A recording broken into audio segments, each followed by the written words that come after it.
వైఫల్యాలను ప్రజల దగ్గరికి తీసుకెళ్లడంలో అది వైఫల్యం చెందుతుంది. ఇవన్నీ కూడా కాంగ్రెస్ పార్టీ కూడా ఆలోచించాలి. కేవలం మీరు అన్నట్టు ఇందాక 3 గంటలు ధర్నా చేసేసి అక్కడేదో మనం వాళ్ళందరూ తరపున ఉంటున్నట్టుంటే విద్యార్థులు ఒప్పుకోవట్లేదు వాళ్ళని. మీరు మా రాజకీయాలతో వద్దు, మీరు మాతో సంబంధం లేదు, మేము ఉద్యమం చేసుకుంటాం, మళ్ళీ దీన్ని రాజకీయాలు చేసేసి దీనిలో వచ్చే మీరు ప్రవేశిస్తే ఈ ఉద్యమం కూడా నాశనం అయిపోతుందనే భయాలు కూడా వాళ్ళకు ఉన్నాయి. ఓకే విఠల్ గారు, ఫైనల్ కన్క్లూషన్ ఇవ్వండి. అమ్మా, ఇప్పుడు అందరి మాటలు విన్నాను. డెఫినెట్ గా కేంద్ర ప్రభుత్వము ధర్మేంద్ర ప్రధాన్ గారి ఒకవేళ వాళ్ళ యొక్క ఇన్వాల్వ్మెంట్ ఉండి వాళ్ళ ప్రమేయం మేరకే పేపర్ లీకేజ్ అయితే డెఫినెట్ గా కేంద్ర ప్రభుత్వం స్పందిస్తుంది, బాధ్యత తీసుకుంటుంది, బర్తరఫ్ చేయాలంటే చేస్తుంది, రాజీనామా చేస్తుంది, తప్పకుండా చేస్తుంది. వాళ్ళ ఇన్వాల్వ్ ఎంక్వైరీ జరుగుతా ఉంది, సిబిఐ ఎంక్వైరీ జరుగుతా ఉంది, బాధ్యులను ఇప్పటికి అరెస్ట్ చేశారు. ఇంతకుముందు మీరు అగమ్య గోచరం అన్నారు విద్యార్థుల భవిష్యత్తులో. ఆల్రెడీ ఎగ్జామ్ అయిపోయింది, సెకండ్ టైం ఎగ్జామ్ పెట్టి రిజల్ట్ వచ్చింది, అడ్మిషన్ ప్రక్రియ ప్రారంభమైంది.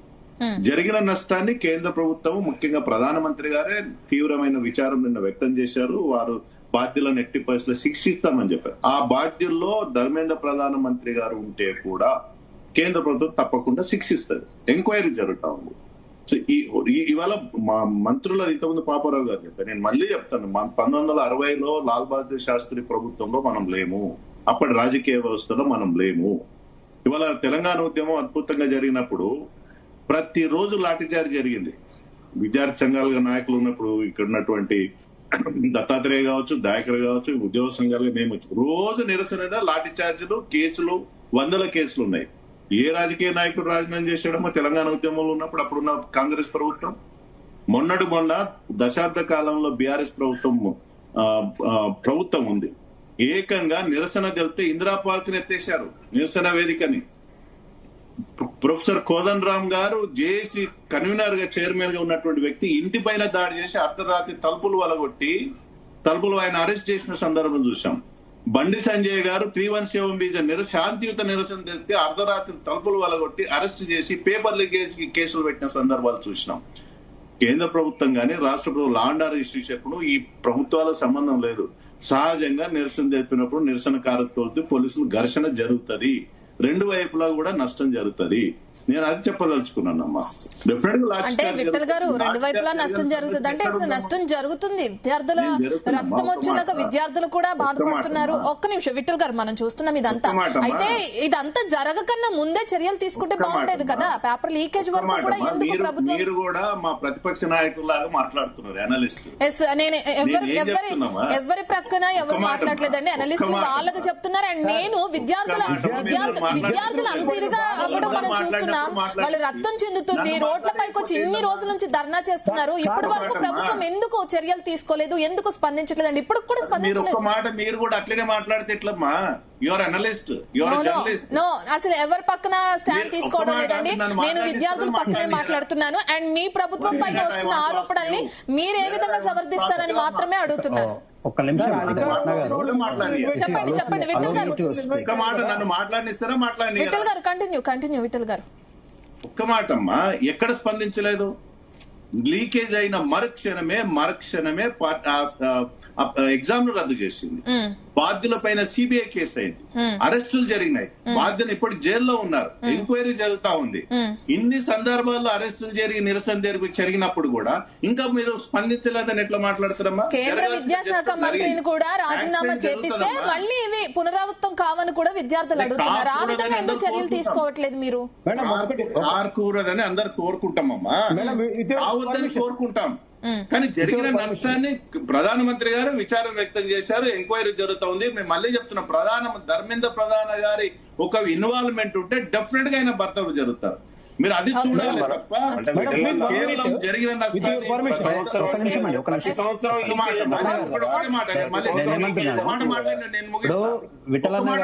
ముగిస్తామా? 1 minute, let's me give 1 minute.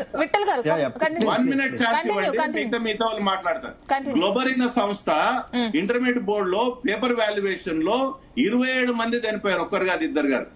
మరి ఎందుకో కేటీఆర్ గారు రాజీనామా చేయలేదు, అప్పుడు ముఖ్యమంత్రి గారు రాజీనామా చేయలేదు. పేపర్ లీకేజ్ అయితే 50 లక్షల మంది రోడ్డు మీదకి వచ్చారు. తెలంగాణ యువత మరి ఏ రోజు కూడా కేటీఆర్ గాని తర్వాత బాధ్యులు మంత్రులు గాని రాజీనామా ఎందుకు చేయలేదు? ఇవాళ మమ్మల్ని ప్రశ్నిస్తా ఉన్నారు. ఏం జరిగింది? పేపర్ లీకేజ్, గ్రూప్ 1 పేపర్, ఆ పేపర్ లీకేజ్ లో వాళ్ళ విప్లవం కదా కొట్టుకుపోయి వాళ్ళ కాంగ్రెస్ వచ్చింది. ప్రపంచంలో దేశంలో జరుగుతాయి. విద్యార్థుల యొక్క న్యాయమైన డిమాండ్ డెఫినెట్ గా పరిష్కరిస్తారు.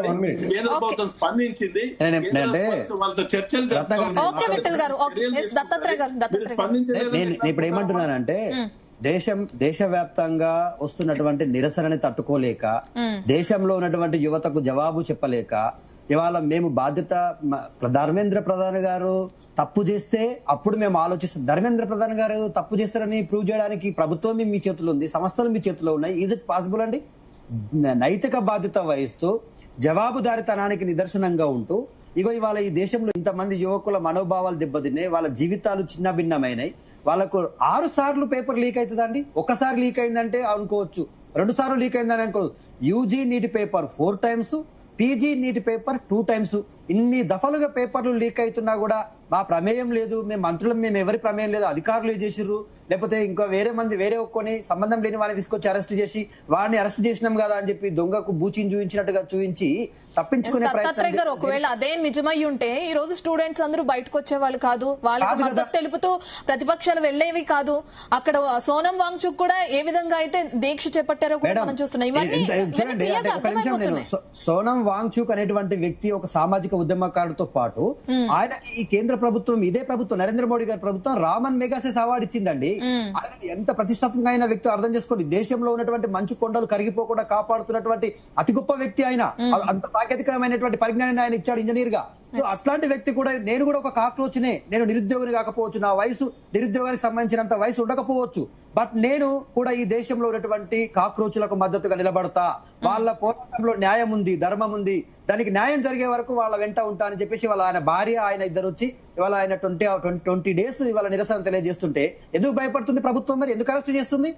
అన్యాయం జరగకపోతే, తప్పు చేయకపోతే ఎందుకు భయపడుతుందండి? ఎందుకు ఇవాళ పోలీసులను పెట్టి పారామిలిటరీ బలగాలను 50,000 పైసలకు పారామిలిటరీ బలగాలను పెట్టి ఎందుకు నిరుద్యోగులను అంచివేస్తా ఉన్నారు?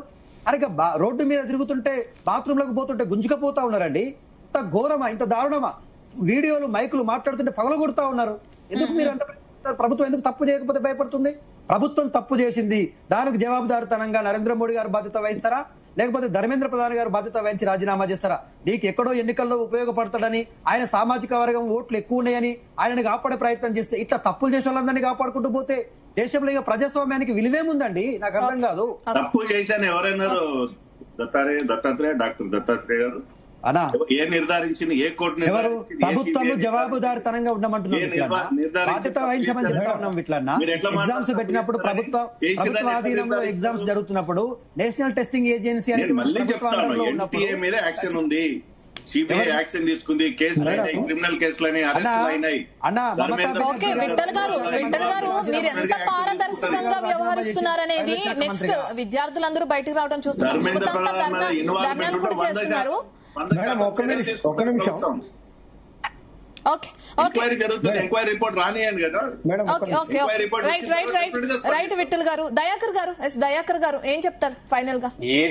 ఏదేమైనా దీనికి మోదీ ప్రధానమంత్రి గారు, లేకపోతే ఇప్పుడు ధర్మేంద్ర ప్రధాన్ గారు రాజీనామా చేయాల్సిందే. లేకపోతే దేశ యువత ఇది ఇంతటితో ఆగదండి. ప్రధాని మోడీ ప్రభుత్వం కూలిపోయే వరకు ఈ ఉద్యమం జరుగుతూనే ఉంటది. ఈ రోజు కూడా కాంగ్రెస్ పార్టీ తెలంగాణ టీపీసీసీ లోక్ భవన్ పిలుపునిచ్చింది. నిన్న ఢిల్లీలో జరిగినటువంటి దాడులు కావచ్చు, రాహుల్ గాంధీ గారి అరెస్టుకు నిరసనగా. కాబట్టి దేశవ్యాప్తంగా ఉన్నటువంటి ప్రజాస్వామ్య శక్తులందరూ కూడా ఒకటవుతా ఉన్నారు. నిన్ననే ఇదే సంబంధించి ఐఐటి రూర్గి వాళ్ళకు కూడా విద్యార్థులు రావద్దు, కనీసం మీరు ఎక్కడ కూడా చర్చల్లో పాల్గొనొద్దని కూడా ఇవాళ నోటీసులు ఇచ్చారు. మీరు చేస్తే మాత్రం కఠిన చర్యలు ఉంటాయి. దేశవ్యాప్తంగా విద్యార్థులు ఇవాళ ఎవరో డబ్బులు ఇస్తేనో, పులిహోర ప్యాకెట్ ఇస్తేనో, బిర్యానీ ప్యాకెట్ ఇస్తేనో యువత రావట్లేదు, స్వచ్ఛందంగా వస్తున్నారు. మీరు చూస్తే ఇవాళ ఢిల్లీలో ఇవాళ పేపర్లో, టీవీలలో చూసి కూడా దేశవ్యాప్తంగా యువత కదిలి వస్తున్నారు. కాబట్టి ఇప్పటికైనా యువత యొక్క ఉన్నటువంటి ఆకాంక్షను గుర్తించి, యువత యొక్క పోరాటాన్ని గుర్తించి ఇవాళ ఎవరైతే ధర్మేంద్ర ప్రధాన్ గారు ఉన్నారో రాజీనామా చేయడంలో తప్పేం లేదు. దాని ఏదో తప్పు చేస్తే మాకేదో అపవాదం వస్తుంది, మా ప్రభుత్వం అవినీతి ప్రభుత్వం లాగా అనేది అట్లా అనుకుంటే సరైనది కాదు. ఇప్పటికైనా నరేంద్ర మోదీ గారు దేశ యువత క్షమాపణ చెప్పి మళ్ళొకసారి ఇలాంటి జరగదనేది కావాలి. కాబట్టి అక్కడికి వచ్చినటువంటి యువత ఏదో చర్చల పేరు మీద చేసుకొని తూతూ మంత్రంగా కాదు. విద్యార్థులు అక్కడ ఉన్నటువంటి police lathi charge tear gas ఎదురొట్టి పోరాడుతా ఉన్నారు. సైనికులతో అక్కడ ఉన్నటువంటి పోలీస్ బలగాలతోని ఎదురొట్టి పోరాడుతా ఉన్నారు. ఇప్పటికైనా బీజేపీ కేంద్ర వైఖరి మారాల్సిందే. పరీక్షల ప్రక్షాళనతో పాటు యూజీసీ కావచ్చు, ఇంకా సిబిఎస్ఈ అన్నిటి కూడా ప్రక్షాళన చేయాలి.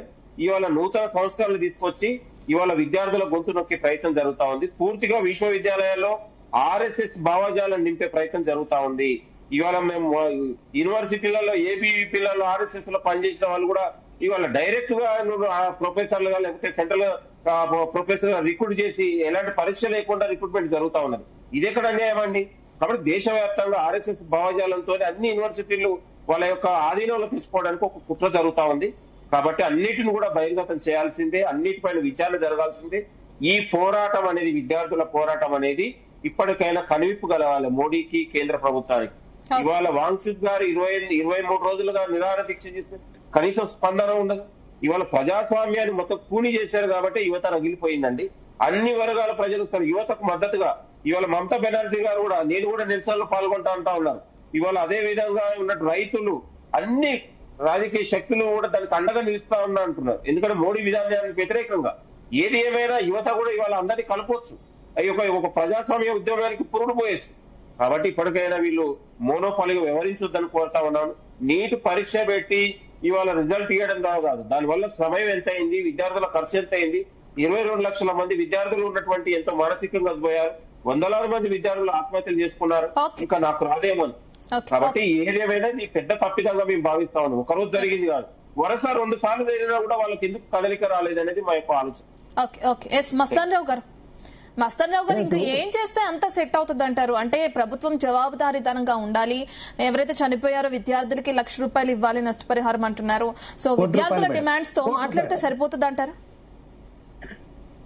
ఖచ్చితంగా అండి. నేను ఒకటి చెప్తాను. ఇప్పుడు ప్రభుత్వం ఫస్ట్ నుంచి ఏం చెప్తా ఉందంటే కాక్రోచ్ జనతా పార్టీకి సంబంధించి విదేశీ శక్తుల సహాయం అని. ఒకవేళ మీరు ప్రభుత్వం ఉంది, ఎంక్వైరీ చేయండి, నిజంగా అలాంటి శక్తులు ఉంటే మీరు యాక్షన్ తీసుకోండి. దానికి ఎవరు, మనందరం కూడా భారతదేశానికి కట్టుబడి ఉంటాం కదా, దేశ భద్రత కట్టుబడి ఉంటాం. కానీ ఇంటెలిజెన్స్ అంచనాలకు కూడా అందకుండా తెగింపు ప్రదర్శించారు. ఈ రోజు 4 అంచెల భద్రతా వ్యవస్థ ఏర్పాటు చేశారు ఎక్కడికక్కడ. అయినా కూడా ఎవరు ఫండింగ్ కూడా చేయలేదు. ఎవరికి వాళ్ళు వచ్చి తనులు తింటున్నారు. అక్కడికి వచ్చి మాకు ఎందుకు అన్యాయం జరుగుతుంది, ఈ అన్యాయం మీద మేము మాట్లాడకూడదా, మేము మాట్లాడితే తంతారా మీరు అని అడుగుతున్నారు. వాళ్ళ ప్రశ్నలకు సమాధానాలు చెప్పాలి కదా. దీనిలో సింపుల్ కదా, ఏదైనా డెమోక్రసీలో చర్చల ద్వారా పరిష్కారం అవుతుంది. మీరు ఎందుకు చర్చలకు పిలవలేదు? ఈ రోజు వరకు ఆయన ప్రాణాలు పోయేదాకా, పర్యావరణ ఉద్యమకారుడు వచ్చేదాకా, ఆ పరిస్థితి వచ్చేదాకా, ఈ రోజు వాళ్ళందరూ కూడా వేరే వేరే రాష్ట్రాల నుంచి అక్కడికి వచ్చేదాకా ఎందుకు మీ కళ్ళు తెరవలేకపోయారు? ఇంకోటి చెప్తా, ఈ రాజకీయ పార్టీల మీద కూడా యువతకు నమ్మకం పోయింది అనేది కూడా గుర్తించాలి మనం. రాజకీయ పార్టీల మీద నమ్మకం పోయింది కాబట్టే వాళ్ళు స్వతంత్రంగా అక్కడికి రాగలిగారు. వాళ్ళ ఏర్పాట్లు వాళ్ళు చేసుకున్నారు. ఈ రాజకీయ పార్టీలు మనల్ని పావులుగా వాడుకుంటాయి తప్పితే మనల్ని సమస్యల పట్ల వాళ్ళు చూడండి. రెండోది, ఇందాక విట్ల గారిని క్వశ్చన్ వేస్తానండి. ఇప్పుడు ఇంటర్మీడియట్ లీకేజ్ జరిగింది, 23 మంది చెప్పారు కదా, ఇవన్నీ చెప్పారు. బీఆర్ఎస్ ను ఓడించేశారు కదా, భారతీయ జనతా పార్టీని కూడా ఓడిస్తారు. మీరు రెడీగా ఉన్నారా? బీఆర్ఎస్ ఇంటికి పంపించారు కదా, దాన్ని ఆ వాస్తవాన్ని కూడా అంగీకరిస్తారా మీరు? ఒక నిమిషం అండి, మీకు మీరు చెప్పిందే నేను కూడా మీకే ఇంకో క్వశ్చన్ ఉంది సార్. మీకే ఇప్పుడు లాస్ట్ టైం నీటిలో నిర్వహణలో అవకతవకలు జరిగాయి, వాళ్ళ మీద యాక్షన్ తీసుకొని ఉంటే ఈ రోజు ఈ పరిస్థితి మళ్ళీ ఇంకోసారి వచ్చేదా? మరి అప్పుడు కూడా మీ ప్రభుత్వం ఉంది కదా, అప్పుడు మరి ఎవరి మీద యాక్షన్ తీసుకున్నారు? వాళ్ళ మీద యాక్షన్ తీసుకోకపోబట్టే మళ్ళీ రిపీట్ అయింది. ఇప్పుడు కూడా యాక్షన్ తీసుకుంటానికి వెనకాడితే మళ్ళీ రిపీట్ అయింది. మీరు ఆ విషయాన్ని గమనించండి. అంతేగాని బీఆర్ఎస్ చేసిందా, కాంగ్రెస్ పార్టీ చేసిందా, అవన్నీ అయిపోయినాయి. వాళ్ళు ఓడించారు, వాళ్ళు ఇంటికి పంపించారు, వాళ్ళు కింద కూర్చోబెట్టారు, మిమ్మల్ని గద్దెనెక్కించారు. మీరు కూడా అదే చేస్తే మీరు కూడా ప్రిపేర్ కండి. రేపొద్దున వాళ్ళ పరిస్థితి మీకు వస్తుంది అనేది కూడా మీరు కూడా ఆలోచించండి. అంతేగాని విద్యార్థుల సమస్యలు న్యాయంగా చర్చలకు పిలవండి, వాళ్ళ డిమాండ్లు పరిష్కరించండి. అంతేగాని వాళ్ళు ఏదో అణిచివేద్దామని చూస్తే మాత్రం మరింత పెళ్లిబిగుతుంది. అది మీకు మీ పార్టీ అధికారంలోకి రావడానికి కూడా కాంగ్రెస్ పార్టీ చేసిన తప్పిదాలు, స్కామ్లే కదా. మరి మీరు ఈ రోజు కూడా అలాంటి వాళ్ళు పాటుపడితే మీరు కూడా రెడీ కండి, అంతే. డెఫినెట్ అండి. నేను చెప్పేది ఏంటంటే, తప్పు జరిగినప్పుడు ఎంతటి వాళ్ళైనా శిక్షించడానికి కేంద్ర ప్రభుత్వం సిద్ధంగా ఉంది. దానికి ఎంక్వైరీ జరుగుతుంది, సిబిఐ ఎంక్వైరీ జరుగుతుంది. ఎగ్జామ్ రద్దయింది, మళ్ళీ ఎగ్జామ్ పెట్టడం జరిగింది, అడ్మిషన్స్ కొనసాగించబడుతున్నాయి. ఈ క్షణంలో ధర్మేంద్ర ప్రధాన్ గారి ఇన్వాల్వ్మెంట్ ఉంటే డెఫినెట్ గా చర్యలు తీసుకుంటారు. జరిగిన తప్పిదానికి ఇవాళ మన చర్యలు తీసి 12 మంది విద్యార్థులే మళ్ళీ ప్రాణాలు తిరిగి రావు. జరిగిన నష్టం జరిగింది. ప్రధానమంత్రి గారు కూడా నిన్న అదే మేడం చెప్పాను, జరిగిన భవిష్యత్తులో ఇట్లాంటి మిస్టేక్ జరగకూడదని, కుటుంబాలు ఆదుకోవచ్చు కదా సార్. భవిష్యత్తులో ఇట్లాంటి తప్పిదాలు జరగకూడదని పకడ్బందీ చర్యలు తీసుకోవడానికి ప్రధానమంత్రి గారు స్వయంగా పిఎం ఆఫీస్ వాళ్ళు మానిటరింగ్ చేస్తున్నారు ఈ వ్యవస్థను. మాత్రం రావాల్సిన రిఫార్మ్స్ కూడా తీసుకొస్తారు. అసలు నీట్ అనేది దేశవ్యాప్తంగా జరగాల్సిన అవసరం ఉందా లేదనేది కూడా భారతీయ జనతా పార్టీ ప్రభుత్వంలో చర్చ జరుగుతుంది. అవసరమైతే ఆయా రాష్ట్రాలకు ఇచ్చే అవకాశం ఉంది. ఆ రిఫార్మ్స్ అనేది డెఫినెట్ గా స్వాగతిస్తాం. ఈ సంబంధిత వ్యక్తులతో కూడా నిన్న సుదీర్ఘమైన చర్చలు జరిగినాయి. భవిష్యత్తులో వాళ్ళ డిమాండ్ కు పరిష్కరించే అవకాశం ఉంటది. మేము డెమోక్రసీని నమ్ముతాం, ప్రజాస్వామ్యం నమ్ముతాం. భారతదేశం బాగుకోరే వ్యక్తులుగా డెఫినెట్ గా చర్యలు ఉంటాయి. కానీ దీన్ని రాజకీయాలు చేసి మేమేమో శుద్ధ పురుషులము, మేము నీతిమంతులము, మీరు మాత్రమే అవినీతి పరులని చిత్రీకరించే రాజకీయ పార్టీలు చేస్తున్నటువంటి ప్రచారం మాత్రం ప్రజలు నమ్మరదని. ఓకే, థ్యాంక్ యూ విఠల్ గారు, థ్యాంక్ యూ పాపారావు గారు, మస్తన్ రావు గారు, థ్యాంక్ యూ అండి. థ్యాంక్ యూ అటు దత్తాత్రేయ గారు, దయాకర్ గారు ఇవాల్టి మార్నింగ్ డిబేట్ లో పాల్గొన్నందుకు థ్యాంక్ యూ అండి. ఇవి ఇప్పటి వరకున్న details. Keep watching Zee Telugu news.